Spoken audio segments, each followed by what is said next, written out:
Okay, so we'll record this.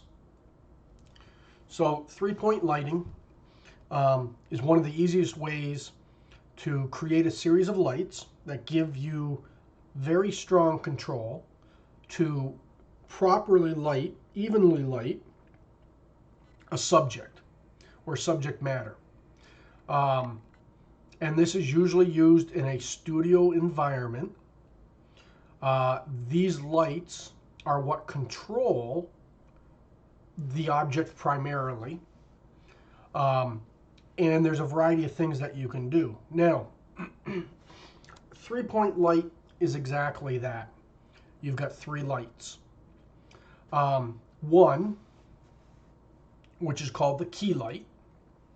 Key light is usually the light that, hold on one second, is usually the light that is the most intensive. It is the one that illuminates the object the most and comes from a certain angle. And there are preset angles that we'll talk about. And again, it's one of those things where it's a formula of start here and then adjust. The next is what's called the fill light. So it gives it some balance. So right now you can see if we have an object here and we have one key light on, only this portion or the 1/4 side of the object is going to get lit up. Everything else is going to be darker because there's no direct light on that area. And that's usually going to be the focal point. That's the part that you want to highlight the most. That's the area that you want to show off for the subject matter. The next light is what's called the fill light. And what that does is it helps to fill, exactly that, the scene. And to give it a bit of a balance, so it's not all just white and black. There's a little bit of fill so that it's not as prominent, but it still reads some form. And then backlight is exactly that. You set up the light at the back. It uses the least amount of intensity, and as we'll go into the models, you'll see it does what's called a little bit of rim lighting. And what that is it highlights the silhouette of the object, because you're not really seeing the backside, lit up in the sense of your camera's not pointing at it. So this is really a basic setup. It's one of the things that cinematographers learn really quick, photography students learn. Obviously, it's a studio light setup. You're not going outside and taking scenery pictures and trying to set up lights like this. Questions in regards to that kind of overview, that philosophy for the lighting?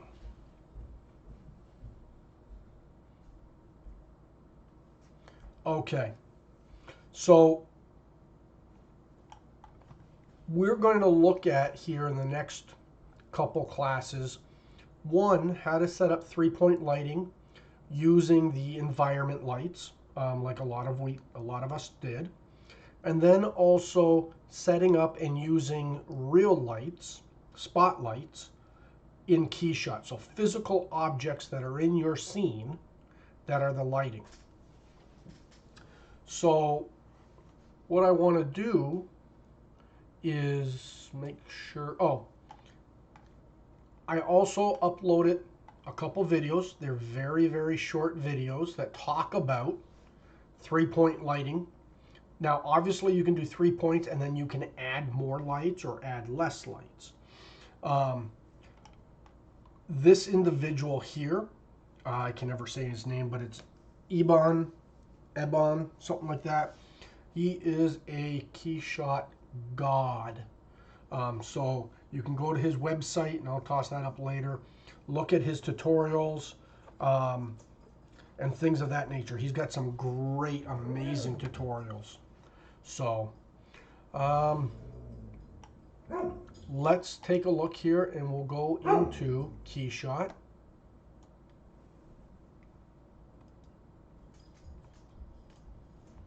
Okay, so what I've got here is basically the start for a cube.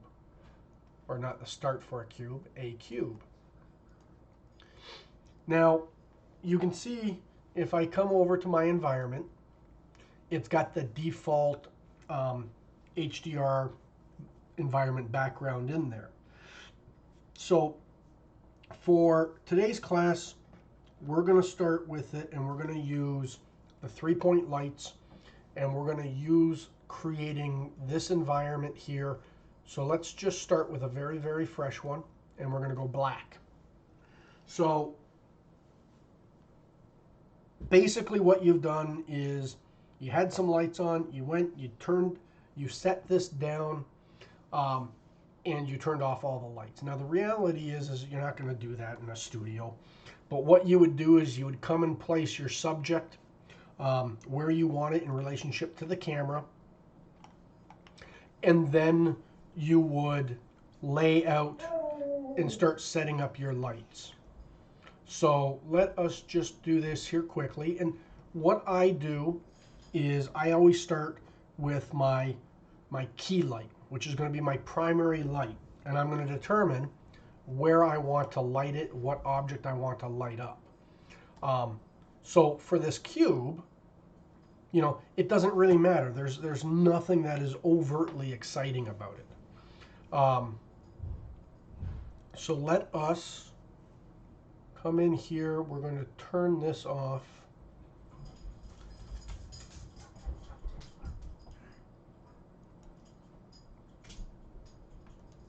So what we want to do now is create the first spotlight that we're going to use. And for this, we are going to use spotlights. We're not going to worry about making them rectangular or anything such as that. So we've gone from our settings to our HDRI editor. That allows us to add things into our environment. We're starting off with the background just being black. We can adjust that later.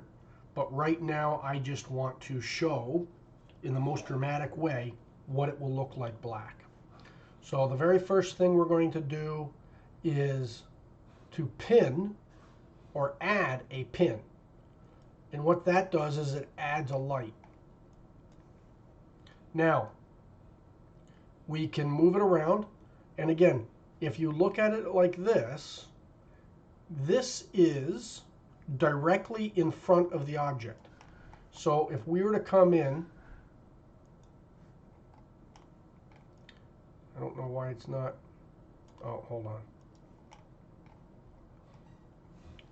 If we were to look at this, oh, are you all seeing Keyshot, or are we lagging big time? No, you can see it. I had a question. Oh, yep.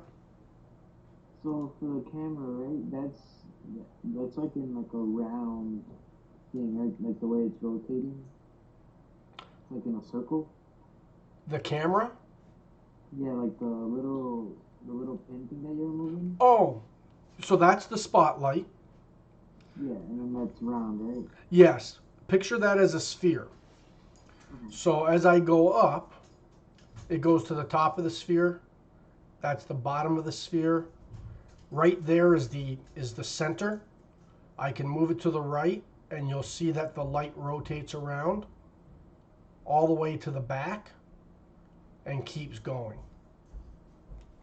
Thank you. I'm also confused.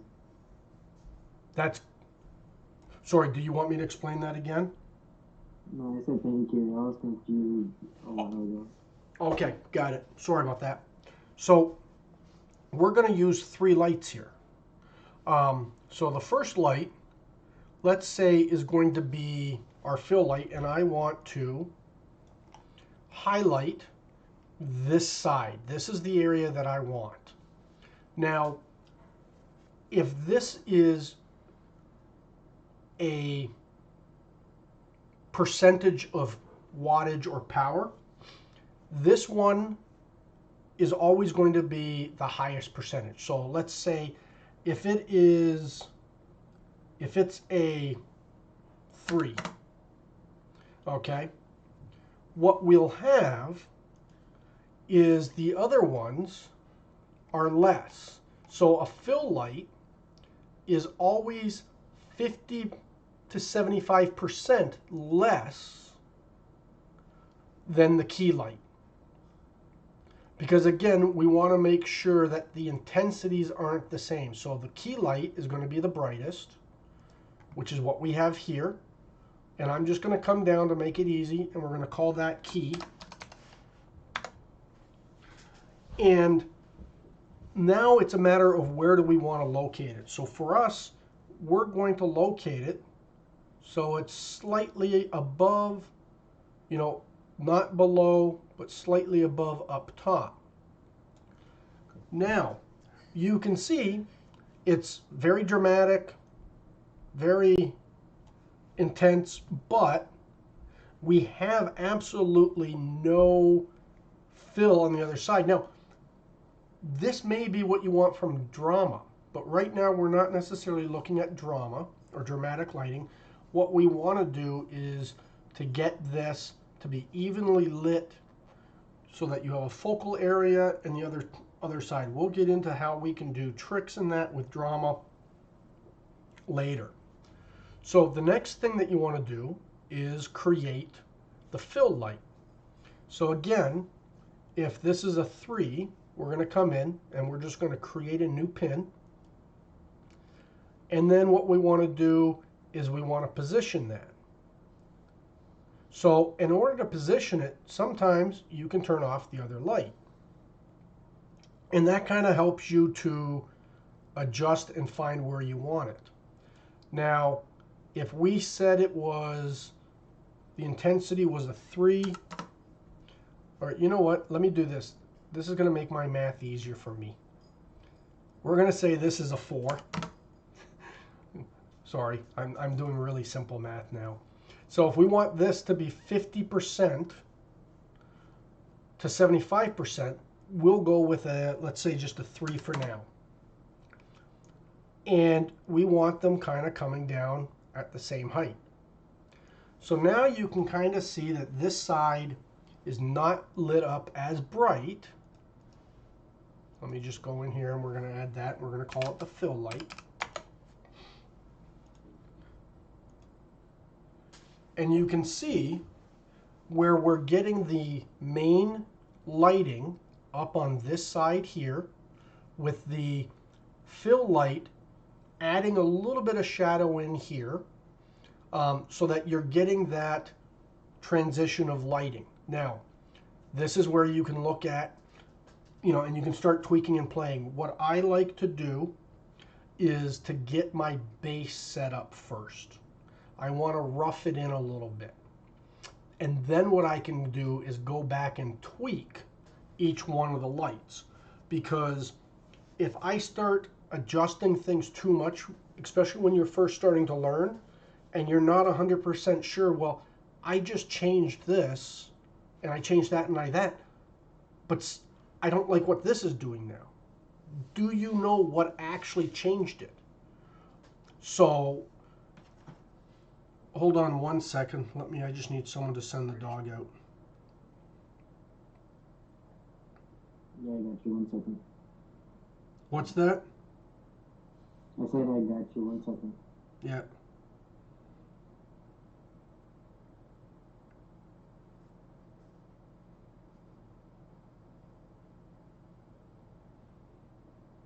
There we go.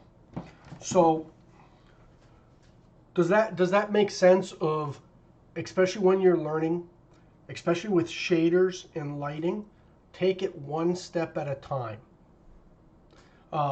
It will just help you to see. Plus, as you start going, you can start playing with things to see what the cause and effect are. But if you try 10 things, you know that you changed 10 things, but you don't know what the effects were because there's so many different things. So there, we got our eyeballs. So there we've got our fill light, we've got our key light. I can come in and adjust the heights. For now, I'm keeping them at the same level. Now the next thing we want to do is add the backlight. So we're going to come in, and you know what?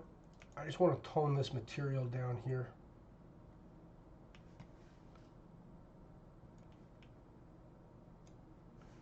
It's way too shiny.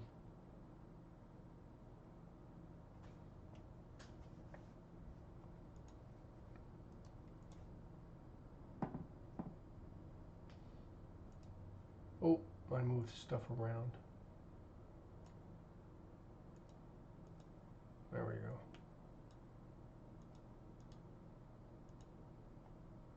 Okay. So now what we want to do is we want to get a little bit of that back rim lighting, and I'll show you what that does. And what I'm going to do is I'm going to turn these off. And I'm going to come in, again, we're going to create our light. And you can see, as we move it around, it rotates around the object.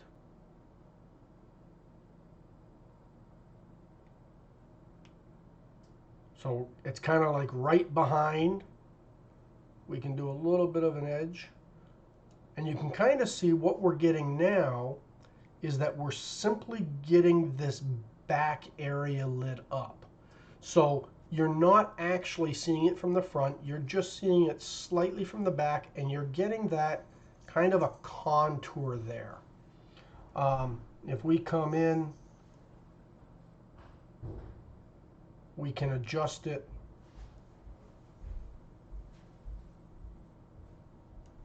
Let me just increase that here. And right now I've probably got it wrapped around too much of the side because that's going to fight with our key light. So let's just keep going here. And that's kind of what I want there. You know, so it's just a little bit on the back, and what that does is it helps to give us that edge.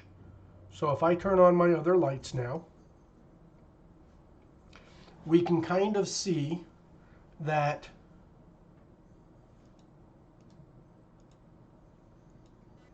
we've got our key light that's giving us that primary look. We've got our fill light. And we may say, you know what, that's too much. The fill light, even though we did 75%, it's not giving me the contrast that I want. This feels too evenly lit, where I want a little bit less lighting on there. So maybe we come down and we go to 50%. So if our key light, or if our, hold on. Okay, no wonder. There we go.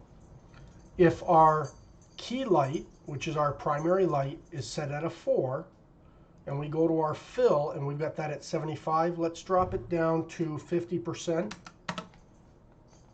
just to see. And you can drop it as much as you want, and you can play with it and adjust it. The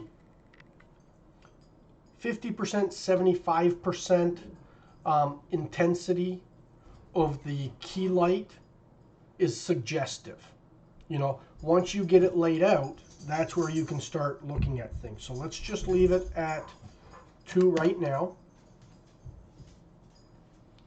And then we can come in, excuse me, and we're going to say, you know what, we're kind of liking that. Let's turn on, whoops, let me turn that and go backlight.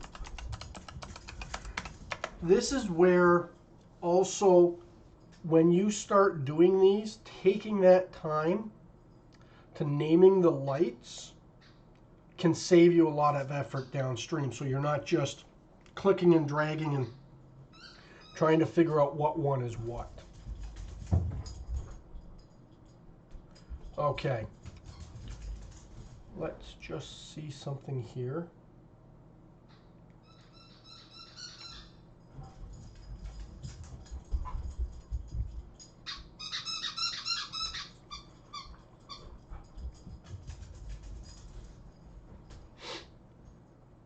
Okay, what we're going to do now is turn that off, and I want to come in. Why is that like that? 1 second, there we go.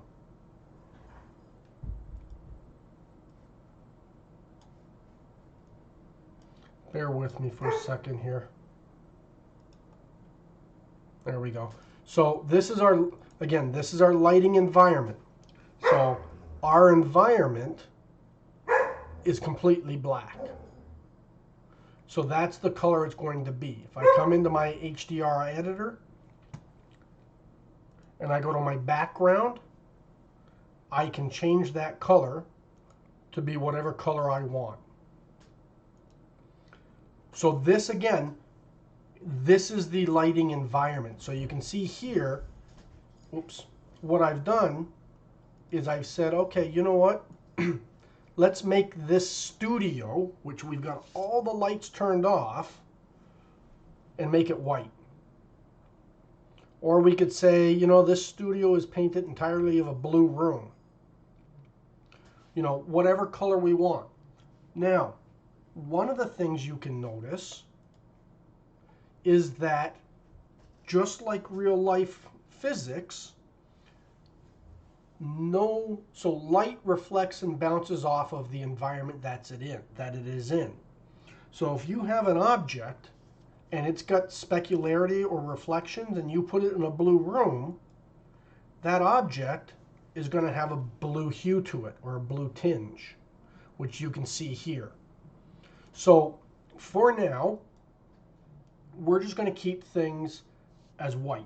So we're just going to hit OK. Or you know what, for this, let's just go with a gray. So now what we're doing is we've got our spotlights. Let me get our backlight on here.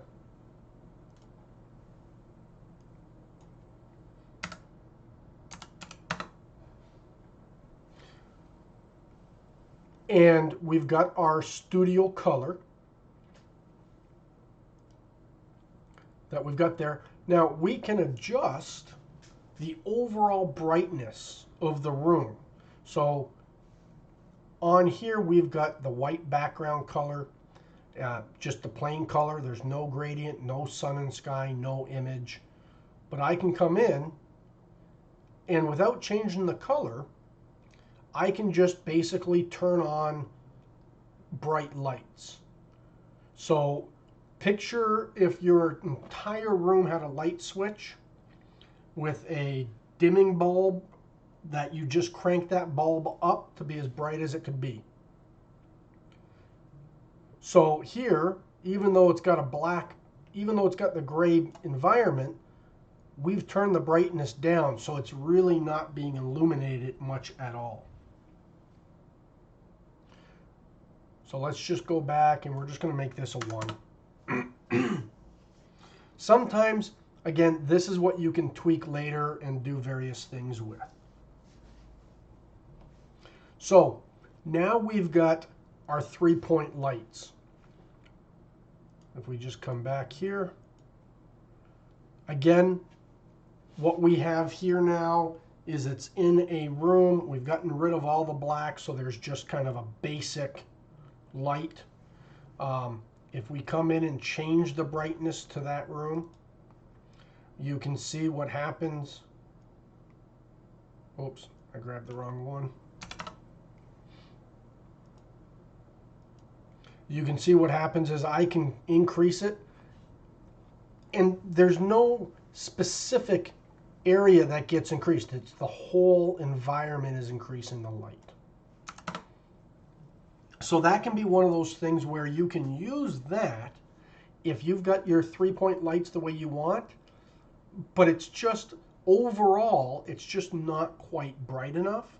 So you can adjust it that way. So again, we've got our key lights showing up, and we specifically want it to be that way. Next, we have our fill light. And you can you see when I make those changes and turn on the fill light? Yeah. Okay. And again, I'm not looking for dramatic. I'm looking for just an evenly lit object, at this point. And then we can turn on our backlight here. Okay, so that's kind of the basic 3-point light. Now, one of the things, and I'm gonna lock this environment because I'm gonna say, you know what, I like this. Oops, let me unlock it here.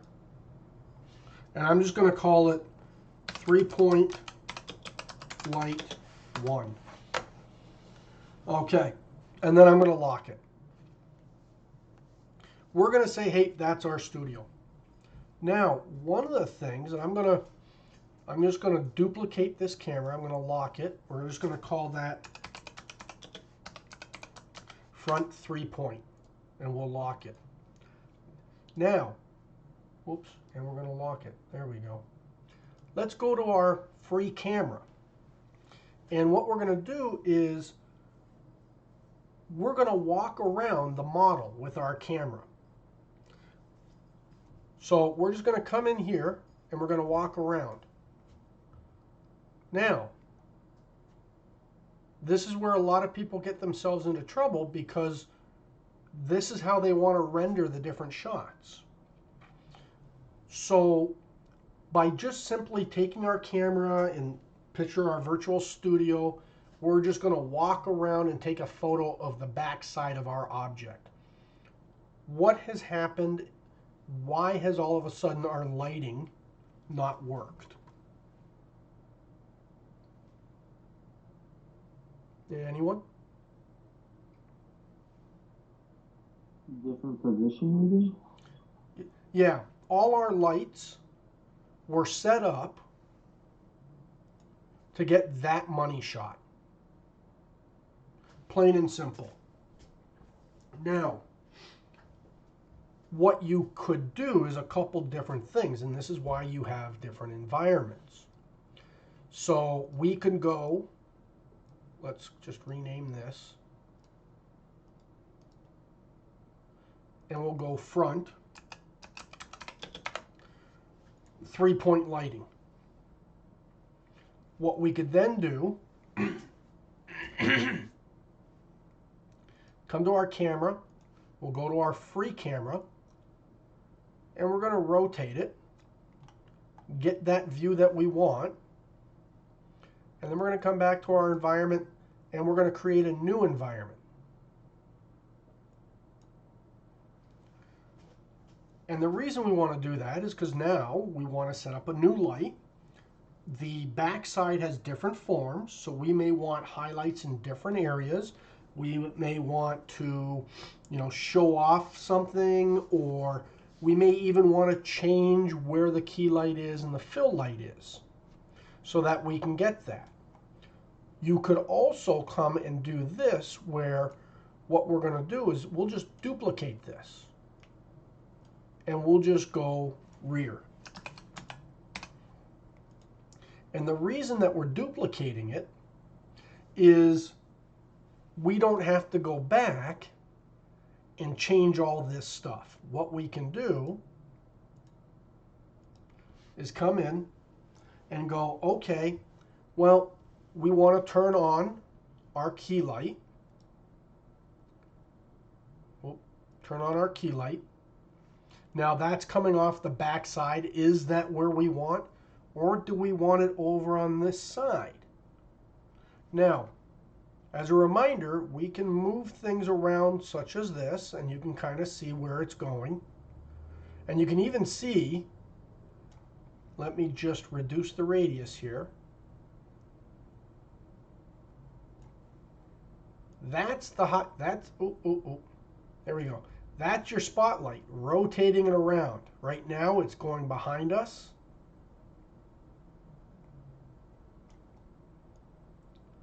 And it's just rotating. So, I don't remember what radius that was. What we can also do, if we recall, is I have my key light here. I'm going to come down here, and that is our little bullseye target. I can click on that, and you'll notice down here it says Control plus left mouse button to add highlight, or left mouse button and drag to the position. So I can come up here and you can see how it's moving. It's kind of jumping around. It's not doing what I want it to do.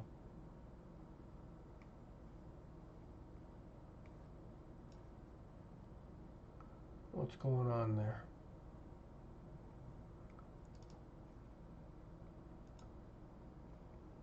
Oh, radius is 30. Okay. That's why. My radius is way too small. Okay, there we go. So it's kind of like what I did was just the radius is the diameter of that light. So it was basically like I just went down to a laser pointer, which obviously is not going to light up the object. So let's come back and we'll just do our bullseye here. And you can kind of see how I'm just going to rotate it around and get it to the different position. I sometimes, depending on the model, I find that to be a cumbersome way to do it. You could see how it was jumping around. So I prefer sometimes just to do this. So now what I'm doing is I'm going to adjust it, and I'm going to get my lighting the way that I want. So there's my key light. Now let's turn on our fill light. For this, I want to have it up over in this area there, so we're just going to kind of adjust it.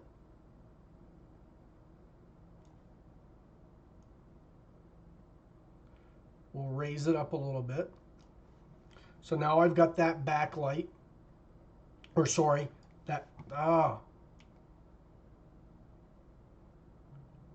I've got that area. So now if I come in, I've got this lighting. And I can then go in and do my backlight.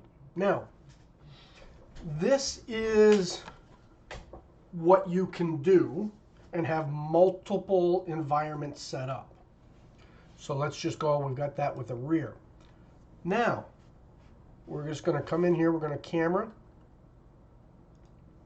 and we're going to call this rear 3-point.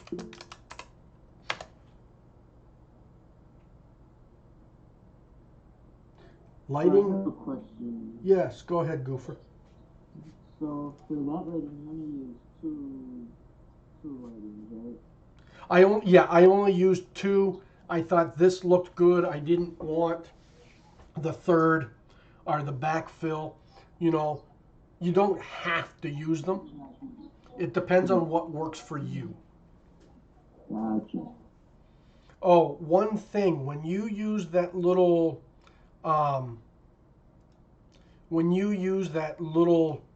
bullseye to move things around, I do this all the time.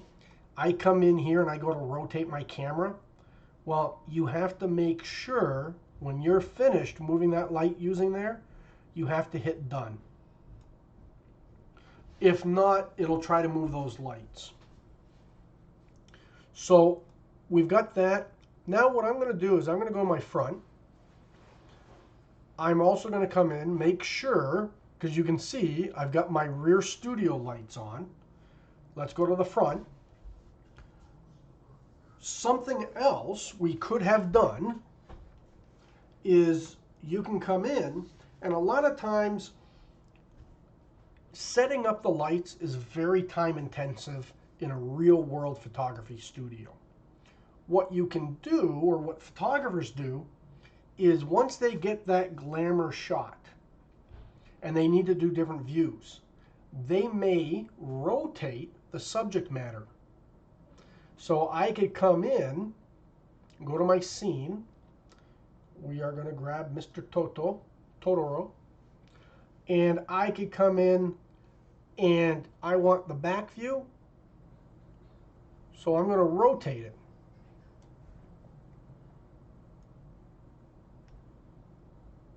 and get that lighting that I want for the back view. Now again, this is a quick and dirty way to do it because I may not want the exact same light setup because the back of my object has a different form, there's different highlights, there's a whole lot of different things. Does this lighting light up exactly what I want and how I want it lit up to showcase the rear of the product? So multiple ways of doing it, but you just have to be aware of when you do something, what is not getting done. You know, sometimes, you know what, rotating it around, hey, we've got 40 minutes, we need a bunch of views. Awesome, let's do it. I would set up one set of lights. I would probably duplicate this model in here. We'll just go duplicate. I would turn one off. I would rotate the next one.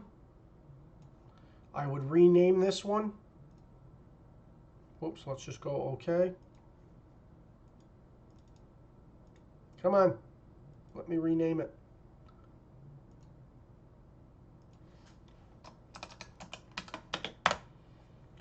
And then there's my rear one. I'm going to render it out, turn that off, put my front one on. So there's things that you can do in here that you can't do in a real studio. You know, so there's different ways. And again, like I say, down, dirty, quick, rotate your camera. Down, dirty, quick, rotate your model. A little bit more refinement, set up a separate environment. Now, let's say we've got this going the way that we want it. What's going on here? Okay. Let's play with this a little bit to make it a little bit more dynamic. How many people know that there is no such thing as a pure white light?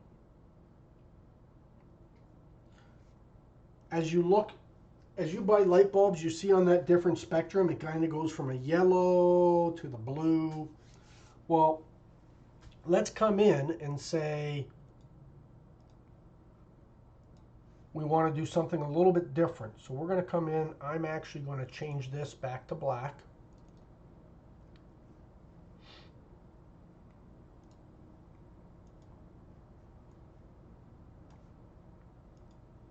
We're going to turn on our key light.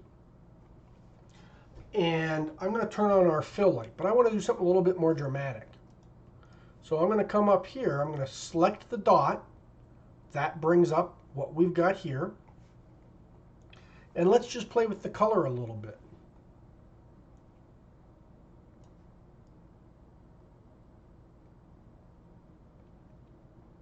So now we're starting to get a little bit of a blue hue to it that we can play with.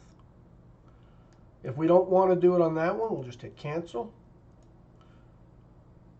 Let's go with the one that's a little bit brighter. And you can play with the colors and get a variety of different things. Now, keep in mind, this is a spotlight, so it is simply going and creating the overall object, that color. So here you can start playing with some dramatic lighting that is simply by changing the light tone. Now, a lot of times, you know, you can get that yellow light, and it's just, you know, this is your dramatic lighting. This is actually just getting that warm lighting or cool lighting. So warm lighting is on one spectrum, which is going to be the yellows. Let's just go with this.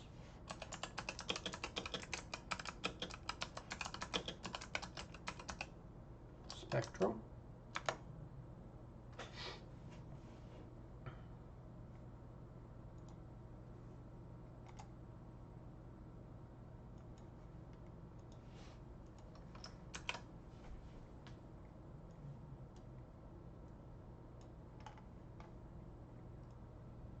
So basically, and if you think about this, it's like when you do a marker rendering.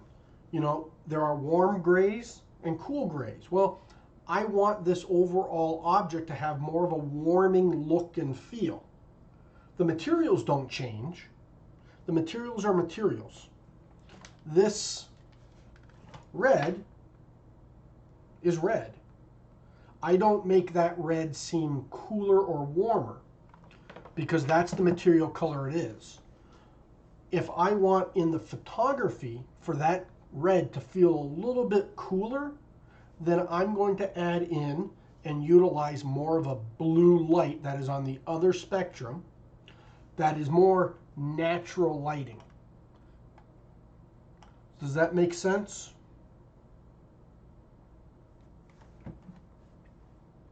Okay. Sorry, I have a question. Yep, go ahead, Carl. What are situations where you would want an image to be warmer or cooler? I mean, it depends on what you're trying to communicate. So we're going to get into renderings and doing these things. And basically, what are you trying to communicate? You know, like, do you want your image to have a warm feeling? So like if I've got, so let's say I'm using this phone and I'm going to render this phone, you know, and I want to invoke an emotional response.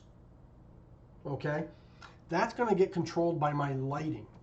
If I want to invoke a dramatic response. So if I want to invoke, you know, a product that is warm and inviting, you know, I'll probably use, you know, a little bit of a yellow light on there, a little bit of a tinge to help warm that overall image up.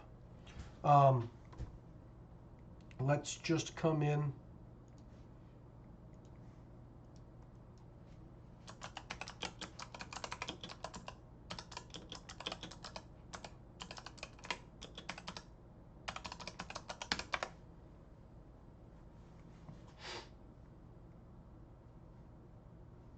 Here we go. What could you do with a metal 3D printer? Give me a second while we skip the ad here. Metal X. That can be drag and dropped. Come on. Of course it's not. Okay. So let's pause it right there. So here, you know, they're going for cool, they're going for dynamic, they're going for, you know, exciting, sexy. You can see here, you know, they're utilizing a blue. Now, again, preference. That blue light is creating a very dramatic look and feel. This feels like, you know, if I look at this, this is a cool feeling light. It doesn't feel warm. It doesn't feel hot. You know, it's an emotional thing. Does that make sense? Yeah, for sure. And then I have another question. Yep. So I was talking with John about it the other day, and he said like, oh, if I was, you know, analog rendering this, I'd put a cooler light in the back, or for like a rim light, and then like a warmer light in front. Is that something that you would do in rendering as well, or is that a situation you would come across? No. That's exactly, you got to keep in mind, like analog rendering and all the things that you do in analog renderings are still based off of real life photography studios. You know, it's just a little bit more difficult. So you could very easily come in and say, oh, okay, you know what? I want to make this kind of dynamic. I'm going to come in and I want the side to be a little bit blue. I'm going to turn on my backlight and I want that to be a little bit warm.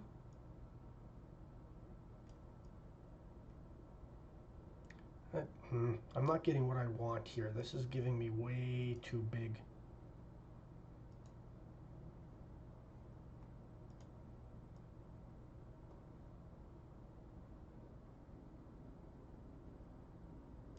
Hold on one second. I'm just going to come in here. I'm going to just go environment. Background is going to be color. There we go. And then we're going to turn that back up.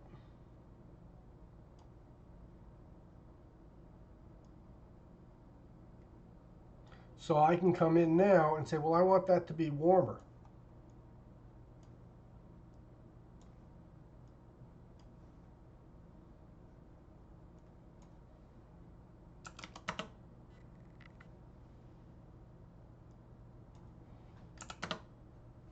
So now I'm getting a look. You can see here, I mean, I really made it dramatic, but you can see off of the back,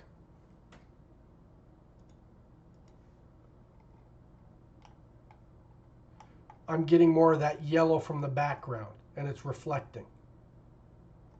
So it really comes down to, what are you trying to achieve? What is the look that you want? I don't know if you guys have been taught or get taught the why. You know, like a good thing, and maybe he explained it to you, but a good thing you could have said, Carl, and this goes for any of you, especially while you're learning. If someone says, I would do this, the immediate question out of your mouth should be why. Kind of like, well, I would take your curve here and I would draw the curve and make it look like this. Awesome, I just told you what I would do. That does not help you to understand why I did it and what it achieves. You know, so your mouth, you guys should constantly be asking the why. You know, like if I come back in and I say, you know what, I don't like, let me come in here. I don't like, well, first I don't like that. And the reason I don't like it is because it's not what I'm going for. I'm just trying to get like a nice even look. I don't like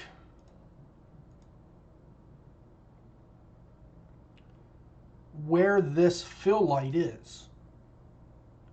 I'm going to move it.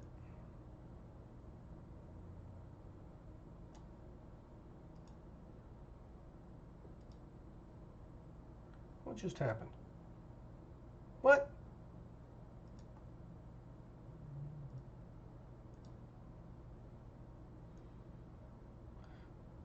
It's not moving it to where I want it.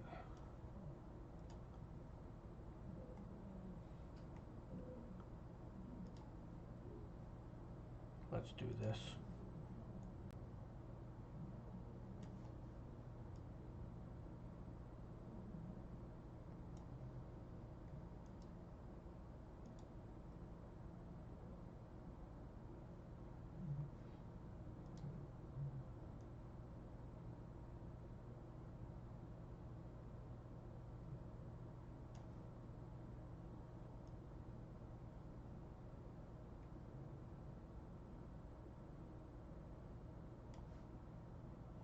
There. I want to do that. So you saw me do it. Why did I do it? You know, well, the reason I did it and what I wanted to achieve was I want a more dramatic fall off on the shadow where it's, here's the brightness, but it's going to drop off over here so that when I turn on my backlight, you can see I get a little bit of lighting on this face here, but for the most part, this is darker down here. Now, I'm also going to come in and I'm going to adjust my camera just a little bit. Oops. Let's actually, I'm going to adjust my camera just a little. Ah, you saw what I was doing? I'm trying to adjust my camera and I didn't hit done. There we go. So now I'm going to adjust my camera just a little bit. And the reason that I want to do this, or the reason I'm doing this, is because I'm trying to get more of a dramatic shot wherein I just get this back edge highlighted a little bit, you know, and I feel that gives me a little bit more excitement. There, I don't like it because it's way too dark. So let's put on the fill. And the brightness, there's not that transition of shadow that I want. I want darkest dark, lightest light, darkest dark. So we're going to drop that down to a 1. And there, I feel like I'm getting a little bit nicer view. Now, you could argue and say, no, it doesn't look good, but you know what I was doing and why I was doing it. Does that make sense, Carl? Yeah, definitely. Thank you. Yeah. And we're going to get into other things that, hey, this is why you're doing it. And we'll pull up renderings and say, well, why did they do this? Because a lot of times, and you want to really impress John, the next time he says, well, this is what I would do. Ask him what emotional response is he trying to invoke by achieving that. Because that's what this is about. We want to invoke an emotional response. I don't know if you guys have heard, but if you put up a design on the wall, you either want someone to say, I love it, or you want them to say, I hate it. You never want them to say, meh, I could take it or leave it. Meh is middle of the ground. It doesn't stand out one way or the other. Now, ideally, you want someone who hates it, but then also someone who loves it. You don't want everybody to be hating it. So that's kind of what we're trying to do with this lighting. Now, we're going to get into what are the different types of renderings. There's persuasive. Persuasive is the sexy renderings. It's the ones where you go, wow, that's beautiful. You're really trying to invoke an emotional response. That is hot. I want that. I want to buy that because it looks beautiful. It never looks like that when you get it home because you don't have the same lighting setup. Then there are informative or communicative renderings. The rendering may look amazing, but it doesn't really invoke an emotional response because all it's meant to do is say, here's my rendering. Here's my product. You can see that it is a circle and it has 4 holes and there's a part line and it has a stand and it has 3 buttons. You're communicating exactly what it is. If I look at this, that's not a sexy rendering, but you know what it is. Correct? Correct. Okay, let me save this because I'm going to give these files to you guys. Okay, I think this is a good point to take a quick break. Let's do 15 minutes and then we'll come back at 7:20, okay?